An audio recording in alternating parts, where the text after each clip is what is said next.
سورہ بقرہ۔ بسم اللہ الرحمن الرحیم۔ الف لام میم۔ ترجمہ۔ الف لام میم۔ وضاحت۔ یہ حروف مقطعات قرآن مجید کی بعض صورتوں کے آغاز میں پائے جاتے ہیں۔ جس زمانے میں قرآن مجید نازل ہوا ہے اس دور کے اسالیب بیان میں اس طرح کے حروف مقطعات کا استعمال عام طور پر معروف تھا۔ خطیب اور شعراء دونوں اس اسلوب سے کام لیتے تھے، چنانچہ اب بھی کلام جاہلیت کے جو نمونے محفوظ ہیں ان میں سے اس کی مثالیں ہمیں ملتی ہیں۔ اس استعمال عام کی وجہ سے یہ مقطعات کوئی چیستہ نہ تھے جن کو بولنے والے کو سوا کوئی نہ سمجھتا ہو، بلکہ سامعین بالعموم جانتے تھے کہ ان سے مراد کیا ہے۔ یہی وجہ ہے کہ قرآن کے خلاف نبی صلی اللہ علیہ وآلہ وسلم کے ہم عصر مخالفین میں سے کسی نے بھی اعتراض کبھی نہیں کیا کہ یہ بے معنی حروف کیسے ہیں جو تم بعض صورتوں کی ابتدا میں بولتے ہو، اور یہی وجہ ہے کہ صحابہ کرام سے بھی ایسی کوئی روایت منقول نہیں ہے کہ انہوں نے نبی صلی اللہ علیہ وآلہ وسلم سے ان کے معنی پوچھے ہوں۔ بعد میں یہ اسلوب عربی زبان میں متروک ہوتا چلا گیا اور اسی بنا پر مفسرین کے لیے ان کے معنی متعین کرنا مشکل ہو گیا، لیکن یہ ظاہر ہے کہ نہ تو ان حروف کا مفہوم سمجھنے پر قرآن سے ہدایت حاصل کرنے کا انحصار ہے، اور نہ یہی بات ہے کہ اگر کوئی شخص ان کے معنی نہ جانے گا تو اس کے راہ راست پانے میں کوئی نقص رہ جائے گا، لہٰذا ایک عام ناظر کے لیے کچھ ضروری نہیں ہے کہ وہ ان کی تحقیق میں سرگردہ ہو۔ ذالک الکتاب لا ریب فیہ ھدی للمتقین۔ ترجمہ۔ یہ اللہ کی کتاب ہے، اس میں کوئی شک نہیں، ہدایت ہے ان پرہیزگار لوگوں کے لیے۔ یہ اللہ کی کتاب ہے، اس میں کوئی شک نہیں۔ اس سطر کی وضاحت۔ اس کا ایک سیدھا سادہ مطلب تو یہ ہے کہ بے شک یہ اللہ کی کتاب ہے، مگر ایک مطلب یہ بھی ہو سکتا ہے کہ یہ ایسی کتاب ہے جس میں شک کی کوئی بات نہیں ہے۔ دنیا میں جتنی کتابیں امور مابعد طبیعت اور حقائق ماورائے ادراک سے بحث کرتی ہیں وہ سب قیاس و گمان پر مبنی ہیں، اس لیے خود ان کے مصنف بھی اپنے بیانات کے بارے میں شک سے پاک نہیں ہو سکتے، خواہ وہ کتنے ہی یقین کا اظہار کریں۔ لیکن یہ ایسی کتاب ہے جو سراسر علم حقیقت پر مبنی ہے، اس کا مصنف وہ ہے جو تمام حقیقتوں کا علم رکھتا ہے، اس لیے فی الواقع اس میں شک کے لیے کوئی جگہ نہیں۔ یہ دوسری بات ہے کہ انسان اپنی نادانی کی بنا پر اس کے بیانات میں شک کرے۔ ہدایت ہے ان پرہیزگاروں کے لیے۔ اس سطر کی وضاحت۔ یعنی یہ کتاب ہے تو سراسر ہدایت و رہنمائی، مگر اس سے فائدہ اٹھانے کے لیے ضروری ہے کہ آدمی میں چند صفات پائی جاتی ہوں۔ ان میں سے اولین صفت یہ ہے کہ آدمی پرہیزگار ہو، بھلائی اور برائی میں تمیز کرتا ہو، برائی سے بچنا چاہتا ہو، بھلائی کا طالب ہو اور اس پر عمل کرنے کی خواہش مند ہو۔ رہے وہ لوگ جو دنیا میں جانوروں کی طرح جیتے ہوں، جنہیں کبھی یہ فکر لاحق نہیں ہوتی کہ وہ جو کچھ کر رہے ہیں وہ صحیح بھی ہے یا نہیں، بس جدھر دنیا چل رہی ہے یا جدھر خواہش نفس دھکیل دے یا جدھر قدم اٹھ جائیں اسی طرح چل پڑتے ہوں، تو ایسے لوگوں کے لیے قرآن میں کوئی رہنمائی نہیں ہے۔ الذین یؤمنون بالغیب ویقیمون الصلاۃ ومما رزقناہم ینفقون والذین یؤمنون بما انزل الیک وما انزل من قبلک وبالآخرۃ هم یوقنون اولئک علی ھدی من ربہم واولئک هم المفلحون۔ جو غیب پر ایمان لاتے ہیں، نماز قائم کرتے ہیں، جو رزق ہم نے ان کو دیا ہے اس میں سے خرچ کرتے ہیں، جو خطاب تم پر نازل کی گئی ہے یعنی قرآن اور جو کتابیں تم سے پہلے نازل کی گئی تھیں، ان سب پر ایمان لاتے ہیں اور آخرت پر یقین رکھتے ہیں، ایسے لوگ اپنے رب کی طرف سے راہ راست پر ہیں اور وہی فلاح پانے والے ہیں۔ جو غیب پر ایمان لاتے ہیں۔ اس سطر کی وضاحت۔ یہ قرآن سے فائدہ اٹھانے کے لیے دوسری شرط ہے۔ غیب سے مراد وہ حقیقتیں ہیں جو انسان کے حواس سے پوشیدہ ہیں اور کبھی براہ راست عام انسانوں کے تجربہ و مشاہدہ میں نہیں آتی، مثلا خدا کی ذات و صفات، ملائکہ، وحی، جنت، دوزخ وغیرہ۔ ان حقیقتوں کو بغیر دیکھے ماننا اور اس پر اعتباط پر ماننا کہ نبی صلی اللہ علیہ وآلہ وسلم نے ان کی خبر دے رہا ہے، ایمان بالغیب ہے۔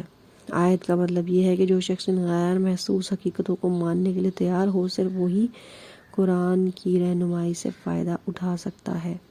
رہا وہ شخص جو ماننے کے لیے دیکھنے اور چکھنے اور سونگھنے کی شرط لگائے اور جو کہے کہ میں کسی ایسی چیز کو نہیں مان سکتا جو ناپی اور تولی نہ جا سکتی ہو، تو وہ اس کتاب سے ہدایت نہیں پا سکتا۔ نماز قائم کرتے ہیں۔ وضاحت۔ یہ تیسری شرط ہے۔ اس کا مطلب یہ ہے کہ جو لوگ صرف مان کر بیٹھ جانے والے ہوں قرآن سے فائدہ نہیں اٹھا سکتے۔ اس سے فائدہ اٹھانے کے لیے ضروری ہے کہ آدمی ایمان لانے کے بعد فوراً ہی عملی اطاعت کے لیے آمادہ ہو جائے، اور عملی اطاعت کی اولین علامت اور دائمی علامت نماز ہے۔ ایمان لانے پر چند گھنٹے بھی نہیں گزرتے کہ مؤذن نماز کے لیے پکارتا ہے، اور اسی وقت فیصلہ ہو جاتا ہے کہ ایمان کا دعویٰ کرنے والے اطاعت کے لیے بھی تیار ہے یا نہیں۔ پھر یہ مؤذن روز 5 وقت پکارتا رہتا ہے، اور جب بھی انسان اس کی پکار پر لبیک نہ کہے، اسی وقت ظاہر ہو جاتا ہے کہ مدعی ایمان اطاعت سے خارج ہو گیا ہے۔ بس ترک نماز دراصل ترک اطاعت ہے، اور ظاہر بات یہ ہے کہ جو شخص کسی کی ہدایت پر کار بند نہ ہونے کے لیے تیار ہی نہ ہو، اس کے لیے ہدایت دینا اور نہ دینا یکساں ہے۔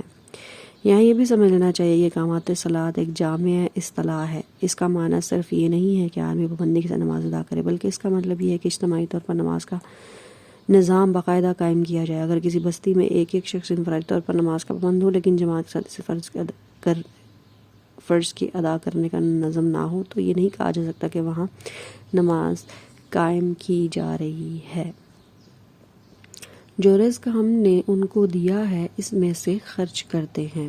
اس سطر کی وضاحت۔ یہ قرآن کی رہنمائی سے فائدہ اٹھانے کے لیے چوتھی شرط ہے کہ آدمی تنگ دل نہ ہو، زر پرست نہ ہو، اس کے مال میں خدا اور بندوں کے جو حقوق مقرر کیے جائیں انہیں ادا کرنے کے لیے تیار ہو، جس چیز پر ایمان لایا ہے اس کی خاطر مالی قربانی کرنے میں بھی دریغ نہ کرے۔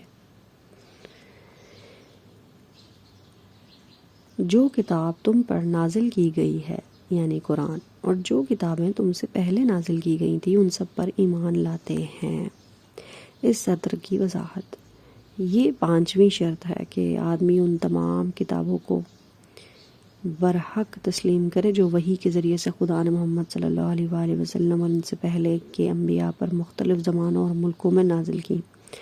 اس شرط کی بنا پر قرآن کی ہدایت کا دروازہ ان سب لوگوں پر بند ہے جو سرے سے اس ضرورت ہی کے قائل نہ ہوں کہ انسان کو خدا کی طرف سے ہدایت ملنی چاہیے، یا اس ضرورت کے تو قائل ہوں مگر اس کے لیے وحی اور رسالت کی طرف رجوع کرنا غیر ضروری سمجھتے ہوں، اور خود کچھ نظریات قائم کر کے انہی کو خدا ہدایت قرار دے بیٹھے، یا آسمانی کتابوں کے بھی قائل ہوں مگر صرف اس کتاب یا ان کتابوں پر ایمان لائیں جنہیں ان کے باپ دادا مانتے چلے آئے ہیں، رہیں اسی سر چشمے سے نکلی ہوئی دوسری ہدایات تو ان کو قبول کرنے سے انکار کرتے۔ ایسے سب لوگوں کو الگ کر کے قرآن اپنا چشمہ فیض صرف ان لوگوں کے لیے کھولتا ہے جو اپنے آپ کو خدائی ہدایات کا محتاج بھی مانتے ہیں، اور یہ بھی تسلیم کرتے ہیں خدا کی یہ ہدایت ہر انسان کے پاس الگ الگ نہیں آتی بلکہ انبیاء اور کتب آسمانی کے ذریعے سے ہی خلق تک پہنچتی ہے۔ پھر وہ کسی نسل و قوم تعصب میں بھی مبتلا نہ ہو بلکہ خالص حق کے پرستار ہوں۔ اس لیے حق جہاں جہاں جس شکل میں بھی آیا ہے اس کے آگے سر جھکا دیں اور آخرت پر یقین رکھتے ہیں۔ اس سطر کی وضاحت۔ یہ 6ٹھی اور آخری شرط ہے۔ آخرت ایک جامع لفظ ہے جس کا اطلاق بہت سے عقائد کے مجموعے پر ہوتا ہے۔ اس میں حسب ذیل عقائد شامل ہیں۔ یہ کہ انسان اس دنیا میں غیر ذمہ دار نہیں ہے بلکہ اپنے تمام اعمال کے لیے خدا کے سامنے جواب دہ ہے۔ یہ کہ دنیا کا موجودہ نظام ابدی نہیں ہے بلکہ ایک وقت پر جسے صرف خدا ہی جانتا ہے اس کا خاتمہ ہو جائے گا۔ یہ کہ اس عالم کے خاتمے کے بعد خدا ایک دوسرا عالم بنائے گا اور اس میں پوری نوع انسان کو جو ابتدائے آفرینش سے قیامت تک زمین پر پیدا ہوئی تھی بیک وقت دوبارہ پیدا کرے گا، اور سب کو جمع کر کے ان کے اعمال کا حساب لے گا اور ہر ایک کو اس کے لیے کیے کا پورا بدلہ دے گا۔ حصہ نمبر 1 کا اختتام ہوتا ہے۔ اگلی آیات حصہ نمبر 9 میں پیش کی جائیں گی۔